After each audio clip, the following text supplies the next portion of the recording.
The year 2025 started on a bright note after the year 2024 ended with the news of Warri Refinery coming back on stream. The news of the reopening of the Warri Refinery marked a remarkable achievement for President Bola Ahmed Tinubu in 2024, which he has said strengthened Nigerians' hope in his administration. However, after his reopening, there have been reports that the federal government may cut its crude oil supply to the Dangote Petroleum Refinery, reducing it from the current allocation of 350,000 barrels per day, except there is a surge in Nigeria's oil output. This reduction is expected to take place as part of adjustments under the government's Naira for Crude initiative, following the coming on stream of the Warri and Port Harcourt refineries. Both refineries currently operate at a combined capacity of about 135,000 barrels per day. The plants, managed by the Nigerian National Petroleum Company Limited, commenced operations recently after years of neglect by successive governments preferring fuel imports. Last year, the Federal Executive Council adopted a proposal by President Bola Tinubu to sell crude to the Dangote Refinery and other upcoming refineries in the local currency. Joining us now on this show to discuss this is Kelvin Emmanuel, an energy expert and Chief Executive Officer at Dairy Hills. He will also be discussing the 2025 budget and the adequate budgetary provisions to meet Nigeria's foreign and local debt servicing as they fall due. Good morning, Kelvin Emmanuel. Thank you for joining us. Dr. Abati, good morning. Thank you so much for having me on the morning show, as always, and Happy New Year to you. Well, do you see a problem here in the narrative that I have just given? Because when the agreement was reached about crude for Naira, or is it Naira for crude, the agreement at FEC and at the various committee levels was that this agreement will last for 6 months, and that after 6 months, it will be reviewed. Now you have a situation whereby the Warri Refinery, 125,000 has come on stream. The old Port Harcourt Refinery, 60,000, barrels per day has come on stream. And now there are speculations. In a front page story yesterday in Punch, it was said an impeccable source is now saying inevitably there will be a review of the promised supply of Naira for crude, the objective of which is to stabilize Forex. But do you see any problem here? Because what it means, expressly, is that Dangote Refinery may not get the 350,000 barrels per day that it was promised under that agreement. Well, Dr. Abati, thank you very much. Very important question you've asked. And I'm surprised that in 2025, January, we're starting with propaganda, like the impeccable source said in the Punch publication. Are you saying Punch is publishing propaganda? Is that what you are saying? No, it's speculation. It's speculation, Dr. Abati. Punch was very certain in their story that they have their sources. It says an impeccable source. It didn't put a name to it. But be that as it may, Dr. Abati, it's important for us to understand that the Warri Refinery today cannot produce petrol. What it can produce is SRN, straight-run naphtha, straight-run gasoline. It's not even able to do refinery gases, petroleum gases, because it's not able to produce premium motor spirits. And it's also important to note, Dr. Abati, that the 46-kilometer pipeline that is supposed to take crude oil from Escravos to the Warri Refinery was actually vandalized in 2016. And the arm of NNPC, or the subsidiary of NNPC that is responsible for multi-product pipelines, has not come out to say what the state of that trunk line that is supposed to move crude oil feedstock from Escravos, that is run mostly by Chevron, down to the Warri Refinery currently is, okay, through the Chanomi Creeks. And it's also important to note that that same trunk line is what provides the feed or the loop for you to take crude oil from Warri all the way to northern Edo State, Auchi, to Lokoja, to Suleja in Niger State, then to Kaduna. NNPC says that they're expecting Kaduna to also come on stream. So the question is, how are they going to take crude oil, for example, when Kaduna comes on stream, like they've said or speculated, to Kaduna? Are they going to take it through barges? If you're going to take through barges, you're going to be incurring anywhere around 3 to 4 times the cost. The cost of transportation through pipes is about $2 to $3 per barrel. So if you're taking through barges, you're looking at anywhere between $9 and $15 per barrel. If you're transporting at that rate, what refiners call cracking spread? How are you going to achieve a positive cracking margin? Or how are you going to achieve an alpha and not move from subsidizing consumption like we were under recovery or subsidy for petroleum imports to subsidizing production, because the refineries that are owned by the government are just not at the level of economics of scale to be able to turn a profit or sustain their operations without subsidy. So I find it surprising that we're at a point where out of the 8 to 9 functional refineries, NUPRC came up with the data that for the second half of 2024, that you had 107 million barrels in consumption. Dangote took about 85 million of that, or anywhere around 77%. And that for the first half of 2025, they are projecting 123.6 million barrels of consumption by the refineries in Nigeria. But you see, out of these 8 to 9 refineries, Dangote Refinery, that is currently at 500,000 barrels per day, is the only refinery that has not only achieved a positive cracking margin, but is the only refinery producing PMS at scale. And I think right now they are doing anywhere between 36 and 37 million liters of premium motor spirit on a daily basis. You have OPAC, you have DuPont Midstream, you have Aradel in River State, you have Walter Smith, then you have the NNPC, Port Harcourt, and Warri that has come on stream. The question is Port Harcourt, the LMA plant, actually producing PMS? The answer to that question is no, in my opinion, because they are not able to recover petroleum gases. Petroleum gases are a compulsory derivative you get when you refine higher distillates like PMS. Warri Refinery has a catalytic reforming unit that is not currently in service. So how do you justify, ignoring the production curtailment and domestic crude oil supply obligations as stated in sections 10, 1, and 2 that is gotten from your domestic crude oil supply obligation sections 109 of the PIA that says that NMDPRA is supposed to provide a status of supply of crude oil feedstock to all the domestic refineries in Nigeria, give to NUPRC, who will provide a request for quotes to all the operators and ensure that they are sufficiently provided before the government gives export permits for crude oil operators, production operators upstream to lift products out of Nigeria. It doesn't add up to me, Dr. Abati. Okay, Kelvin, thank you so much for that, for laying the foundation in that. But what you painted seems extremely pessimistic at best. So now my question to you is, if you say that even if Warri is to come on stream, the Warri Refinery, that the pipeline has been vandalized so they can't get crude oil, Port Harcourt is unable to bring out PMS, and you've now just mentioned, besides Dangote Refinery, a few of the other refineries who are able to churn out PMS, then where do we go from here? Because, of course, we've also heard former President Olusegun Obasanjo also stating his own reservations and skepticism about the functionality of Port Harcourt Refinery and Warri Refinery. And NNPC have said, well, he should come over and take a look at what's going on.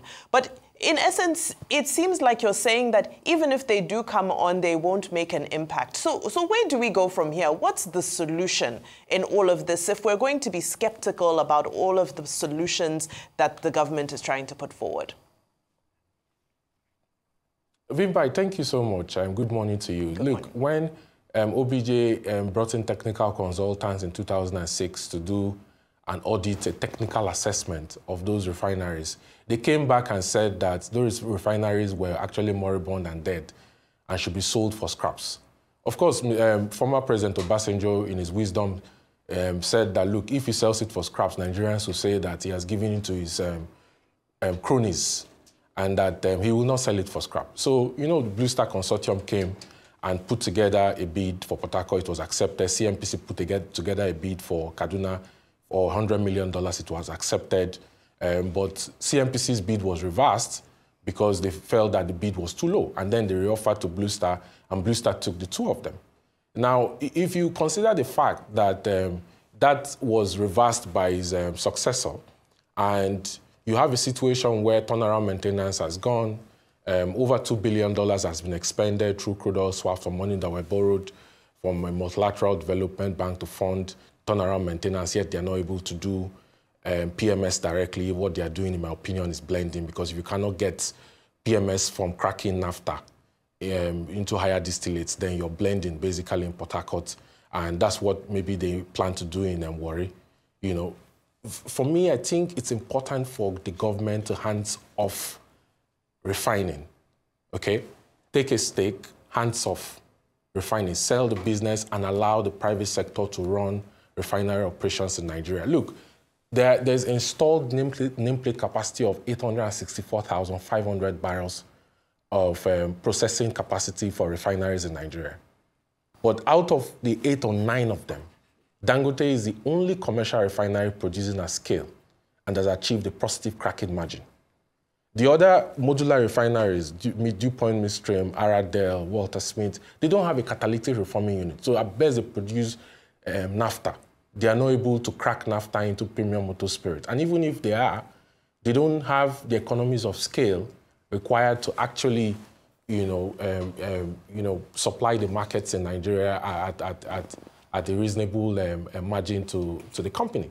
So I think it's important for NUPRC, the government, to focus on increasing output upstream. The recent step that Shell has done to, they commissioned FID on Bonga North, that adds to the Bonga main and Bonga Northwest family, is step in the right direction. But it's going to take at least until 2029 for you to see the first oil on that. And it's going to take another like 2 to 3 years for you to ramp up to about 110,000 barrels per day. The ministerial consent that was granted to Seplat, that has seen them, resume some of those shallow water assets, production is definitely going to ramp up production. But in my opinion, for 2025, I think the government's target of 2 million barrels per day is rather too optimistic. And I don't think the government at best is going to achieve more than 1.75 million barrels per day plus condensates. The effort should be on upstream to focus on raising the output of crude oil so that you can ensure that you comply with Sections 109 and then the gazette that has been issued by the regulator, NUPRC, based on Section 109 to ensure that all domestic refineries in Nigeria that has an installed capacity of 864,500 barrels per day in consumption are supplied the crude oil they need before you give export permits. Nigeria should move from, importing petroleum products to taking advantage of the installed capacity you have, supply them crude oil feedstock, supply the market its daily need, and then become a net exporter of petroleum products. Look, petroleum imports until last year took about 29% of our total imports, okay? And it was a serious drain on the FX market. And I'll tell you, Vimbai, the petroleum sector is the key game changer and equalizer for stabilizing the FX rates and also saying that you have a revision in inflation, we've seen double-digit inflation to highs we've never seen before. So the government needs to refocus its strategy. This idea of trying to scale back on supply of crude oil feedstock to the Dangote Refinery, which is the most viable and the only really commercial refinery producing PMS in Nigeria, is laughable at best, I'll tell you. Okay, well, talking about solutions, Kelvin, you are saying that the government should get out of the refining business after investing over $70 billion to revive the refineries. So who is going to account for that amount if you are saying they should get out and just allow only the private refineries? That's number one. You have not addressed the issue that the FEC, in granting approval for this crude for Naira initiative, had said it will be reviewed after about 6 months. In other words, government says it can review. You mentioned Section 109. Section 109 of the PIA Act of 2021 talks about willing buyer, willing seller. And it's the NUPRC that is in charge of that. And the NUPRC is saying one of the solutions they're looking at is increasing crude oil production. It was 1.8 million barrels per day as of November 2024. They're saying they will ramp it up to over 2 million. So these are some of the details. Infrastructure, the pipelines that you talked about. Yes, many of those pipelines are insolvent, which is an issue in terms of providing feedstock. But you must have heard of Project Leopard, under which NNPC is taking about $2 billion. You must have heard of Project Gazelle, under which the NNPC Limited is taking about $500 million. Not to talk of the over $3.1 million from Afrexim Bank. Now, can they build infrastructure, for example, to address these problems? As part of the solution, can they possibly achieve the target of increasing crude oil production? So that Edwin de Vacuma, who had, in the course of last year, said, well, they are not even getting the 350,000 barrels that they got, that they were promised, that in any case, they will import from elsewhere. How can all these things be together instead of just taking, one view of the matter? Because government on their side, they seem to be making some efforts too.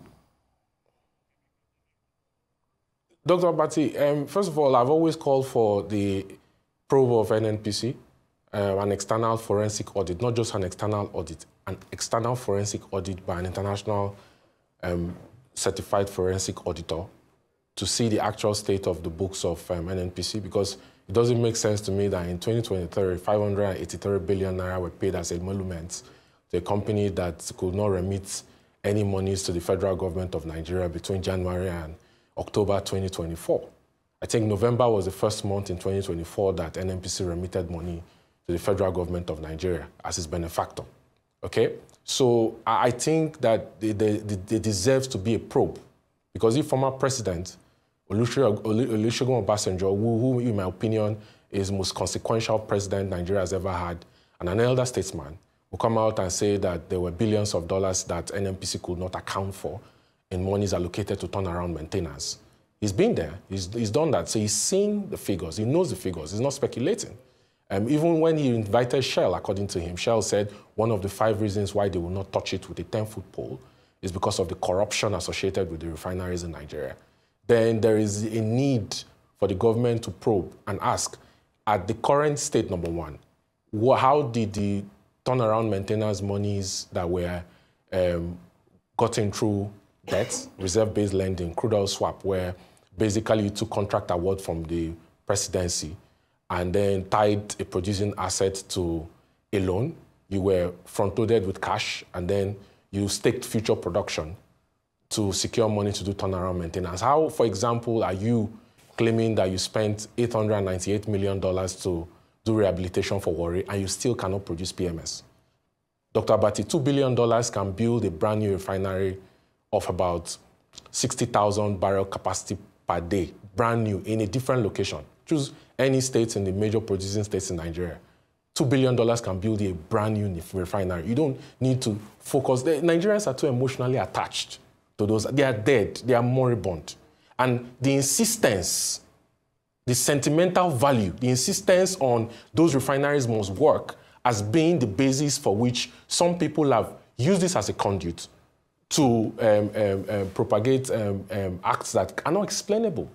So I think there needs to be an audit, a forensic audit, not just an audit, a forensic audit on how those monies has been spent. Because it doesn't make any sense to me when I look at the EPC quotes for that refinery, that $1.5 billion was allocated to LMA and it cannot produce PMS directly, it has to blend.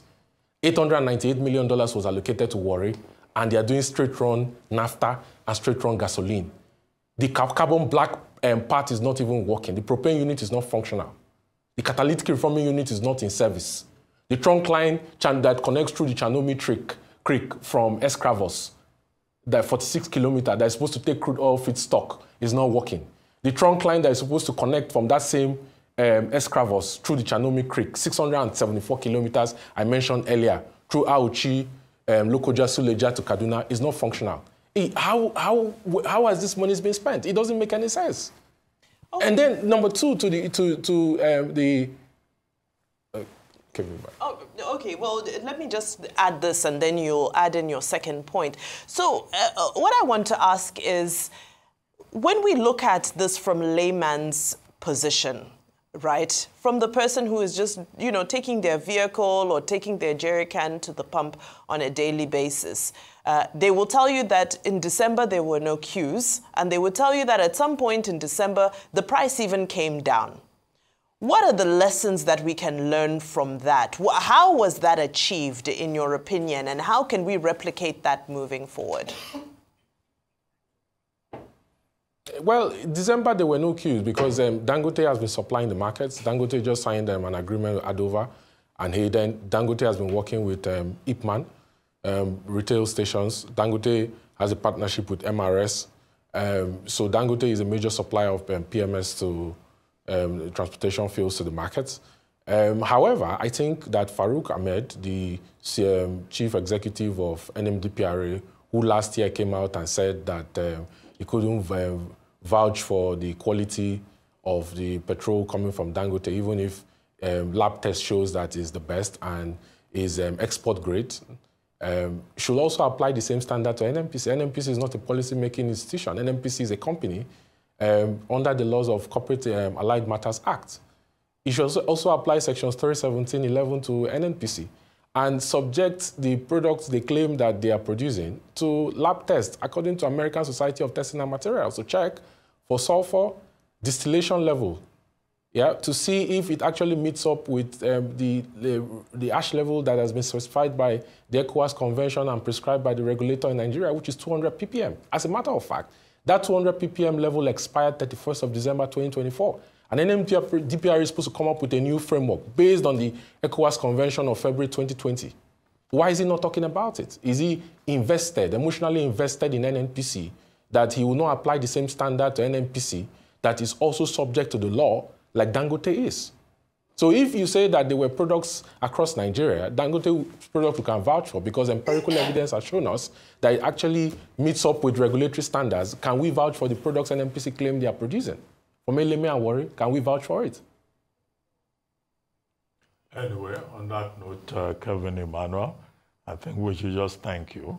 But we're just hoping that in the oil and gas industry, all will be well. But before we let you go, could you comment very quickly on the second leg of the narrative introducing you, debt servicing in the 2025 budget, which is over 32% of the entire budget. And government justifies it, but other economists say, well, it doesn't make sense. Dr. Abati, the projection for the budget, of 47.9 trillion is very optimistic. The government says that they expect to do up to 19 trillion naira revenues from oil. Last year, they did 4 trillion naira. The government says it's expecting to raise about 13 trillion naira from debt, external and domestic debt markets, expecting to use 15.8 trillion. This year, by the way, the government is supposed to put up debt servicing for Euro bonds of 1.2 billion US dollars. This comes back to the question. The number one cash cow of the federal government of Nigeria for revenue is the Nigerian National Petroleum Corporation. And I'm calling on Mr. President to unbundle NNPC, change the management and board of NNPC, unbundle them. That is his key to ensuring that he raises revenue from government-owned enterprise to finance the budget. Having budget deficits that are double digits, will force him to either, number one, underperform because of his revenue, actual revenue performance to projected, or go to ways and means at the CBN to raise monies, because it doesn't make sense for you to, the NTB stop limits has been adjusted over 30% for you to borrow at over 30% to finance government budget. It doesn't make any sense. So what are the options available to the government? If you're not getting revenues from tax and oil, if you're not getting very decent rates to borrow money from to finance a deficit in your budget, you're going to subject yourself to overdraft. And that was the foundation on which we had the currency devaluation, because the government was borrowing without assets or reserve to back it.